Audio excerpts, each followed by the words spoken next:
Hey guys, Laird here, and a couple of videos ago we started talking about slicing the walls with lightsaber. And I'm gonna quickly show you what we've got so far. And there are a couple of things we want to improve, and hopefully we'll finish the lightsaber slicing in this video.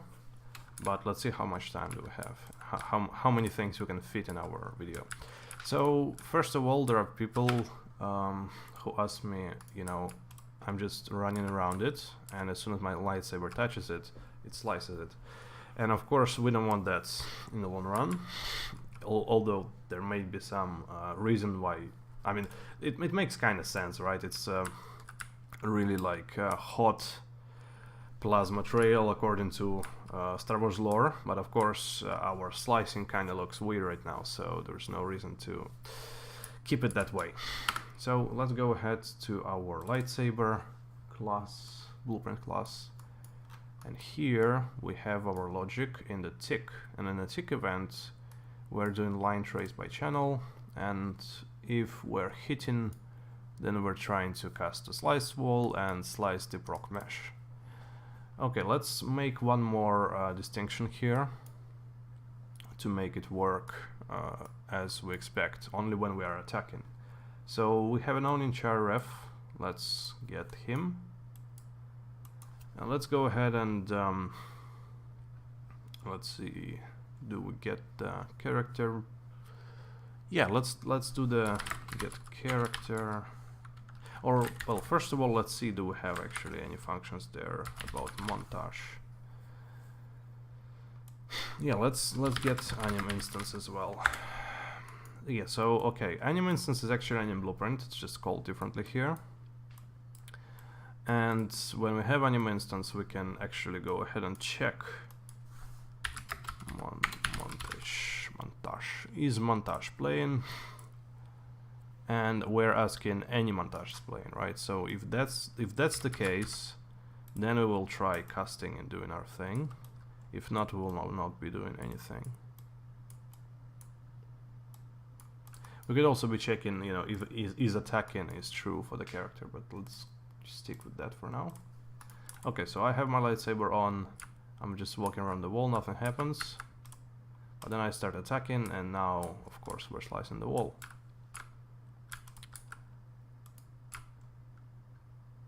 Okay, so this part works. One more quick fix I want to make is that we have a lightsaber trail, as you can see. Now if I start moving, the lightsaber trail is gone, even when I'm attacking. So I don't like that behavior, and we are already using tick events, so let's maybe go ahead and try fixing that guy as well. So in lightsaber we have a function called switch lightsaber ribbon, and if you go find references with it, you will only see it getting enabled when the lightsaber is on. So let's delete this particular call of this function for now, and then we go ahead to our third-person character, and you can see that what we're doing is that as soon as we are moving, we are switching the ribbon off. Let's also delete this particular call of the function. So we're using tick anyway. Actually, you know what, maybe that's not necessarily what we want. Maybe we could do it here. Let's try doing it here. What's update attack state? Right, so we have this thing. Let's try doing it here. So when we are attacking, we're switching the lightsaber ribbon on.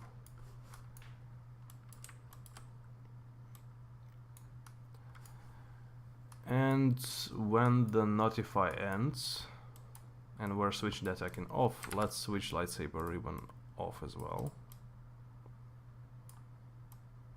Let's see how that looks. With these things you can never be sure until you experiment. Okay, so I have my lightsaber ribbon. Yeah, you know what, I think this is quite the behavior you would expect. Doesn't go all the way, but then you could argue that the ribbon would only be shown when you're actually moving the saber through the air on a high speed. So now, of course, the cool thing is that now we can do these things on the move, kind of. Okay, so there's that. We have done a couple of quick fixes, and let's go ahead and move to our slicing. So the way how we have to approach this is we have to slice on a certain angle, and we have our call to slice procedural mesh here. Now let's go ahead and see what kind of information do we get when we're slicing things. So here we have our spawn meter location, then we're branching. So let's put a breakpoint here, and I'll explain why in a minute.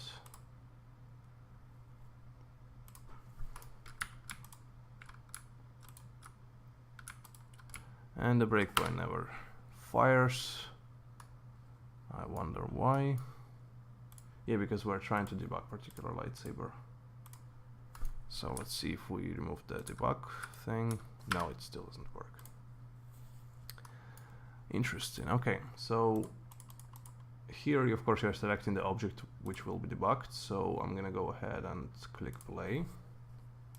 Then see, okay, this is the lightsaber. Probably this is the lightsaber that the guy owns, and lightsaber 660 is probably the lightsaber of our AI guy running around. So that's why we were not getting our breakpoint. So yeah, that was exactly the case.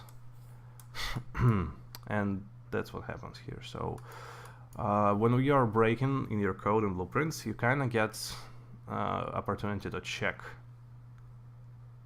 what are the outputs of various nodes here. So block and hit, we're not interested in this stuff. What we're interested in is normal, which is 0, nothing. Impact normal, nothing. Trace start, nothing. Trace end, no information there. So we cannot really get the information of you know, how the, you know, what is the angle of in which the slice goes at all here. But the way how I made it previously, and let's go here. I'm gonna be on the other screen, but I'm gonna let you know what's up. Yeah, play normal is tip direction. Okay, so the way how I was doing it, I was using tip direction. Let's see how am I using it. Okay, so this is the code that I already wrote for the previous code, for the previous my own implementation of Lightsaber. And I also use last world location here. Right, so I don't think we need that for now. Let's see where we're using this. Just give me a minute for this stuff. I'm using it. Okay, so yeah, that's the thing. Okay, so I'm gonna explain this because this is already written, but you can just go ahead and follow it on. Okay, so when the lightsaber is turned on in the tick event, I go ahead and I do a couple of things. And let's remove the third execution pin as well. So line trace is the second thing. Before I do the line trace, I do something else. I have a couple of variables here which I created. First one is vector. You can see I deconstructed it on setting. So this is actually just recombine struct pins, and this is a vector. And I do this thing. So I say that the Z component of the vector is -1, and the reason for this is because we are going to use this as a normal for cutting. The way how you do the way how you explain to the engine that cut goes horizontally and the bottom part will be left when the top part will be cut off, is you put here -1 because the normal will be then down.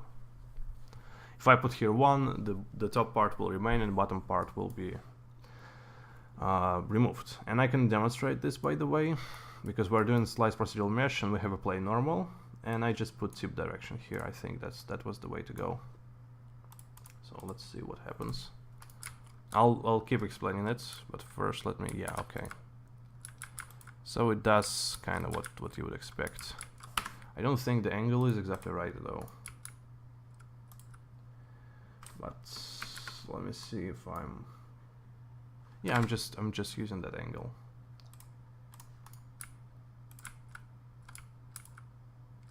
I'm not sure if this is exactly the right way in terms of slice angle for the lightsaber. But of course we can debug and we can talk about it later, and I could, you know, if you have ideas about how exactly we should calculate this angle, I would be happy to hear it. I was experimenting with rotating this angle around at various axes, and that was that was the best kind of looking solution that I came up with. So I take the, first of all, in every tick I store the word location of the tip, and the way how the tip is implemented is if I go ahead and I take my cylinder, which is a shaped cylinder. You can see I made 3 sockets for it, and sockets are made here in the socket manager, so you can go ahead and create your own socket at any point in time, and then you can of course adjust its relative location. I don't remember if we actually did this with you guys, so I'm just gonna show once again. And I made tip at 100th coordinate. I think we did because we're using ribbon for it, so yeah, I'm just using tip global or rather world location right here. So I say get socket location of the tip, and first of all I'm storing it every tick, and before even storing it I use the, you know, the previous tick's world location of the tip, and then I get this the unit vector or the direction vector from the previous location to the current, which is get socket location of current tip. So I calculate the distance between the previous one and the current one. So as the further you move the lightsaber, the bigger will be this vector between them. And then I rotate it around -1 y-axis by 90 degrees, or y-axis by minus 90 degrees, same thing. And I take on the x and y components of there, and I store it here at tip direction. Now this is probably some, well, I would say random calculation, but after some time I was just getting here, and I did not make like geometrical quest out of it, or rather, yeah, geometrical problem. So I did not solve it, I would say, in a formal manner. So this result may as well be something which is not exactly, you know, how we calculate the angle of the slice. But you can go ahead and implement this. I would be happy to hear better solution for the direction of slicing. But basically, I store this normalized vector here in the, well, it's not exactly normalized because it may have length other than 1, I think here. So x and y I take from here, z I take -1, because as I explained, if you put here 1, for example, then the opposite will occur, because we're telling that you slice with a normal 1, and you can see that the opposite happens. So the top is here and the bottom is sliced off. So where we want to say that, you know what, slice the top and keep the bottom. So now we kind of have variation and somewhat appropriate angle of slicing when you're slicing the mesh. It may not be exactly correct. It may be that the calculation doesn't make sense, and I would be happy to hear your comments about that. And you can see, oh no, actually it's fine. It's just a small part remaining. Okay, so I'm not gonna go further in this tutorial because I don't want to make a big video nowadays. So we have our tip direction here. We change it every tick. We use last world location every tick to calculate the new vector, which is the not the distance but the direction of the, how would you say that? The direction in which the lightsaber tip traveled since the previous tick, kind of like that. And so I'm using this right here in my slice procedural mesh. I give the tip direction as a plain normal. Okay, so now we're not doing create other half, and the cap option is create new section from cap. But as you saw in my demo video, we're slicing the wall and we're getting the other part cut off and flying around. So we will do this in the next tutorial.